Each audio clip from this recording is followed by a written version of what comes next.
ব্যারাকপুর থেকে কাজ মিটিয়ে ফিরতে ফিরতে বেশ লেট হয়ে গেল। গুমায় যখন নামলাম তখন 10টা 10। এতক্ষণ সোমনাথ আছে কিনা জানিও না। ট্রেনে এতটাই ভিড় ছিল যে ফোন করার সুযোগ হয়নি। তবে সোমনাথ যখন বলেছে কাজ মিটে গেলে অপেক্ষা করবে, তখন নিশ্চয়ই অপেক্ষা করবে।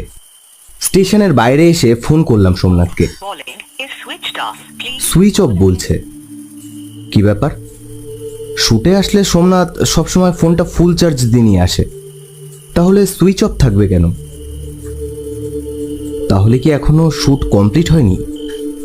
শুট করার সময় ও ফোনটাকে এয়ারপ্লেন মুড করে রাখে। আরো কিছুক্ষণ দাঁড়িয়ে অপেক্ষা করলাম, তারপর আবার ফোন করলাম। ফোনটা এখনো সুইচ অফ বলছে। ঠান্ডাটাও পড়েছে খুব। মোবাইল ডেটা অন করতেই একটা মেসেজ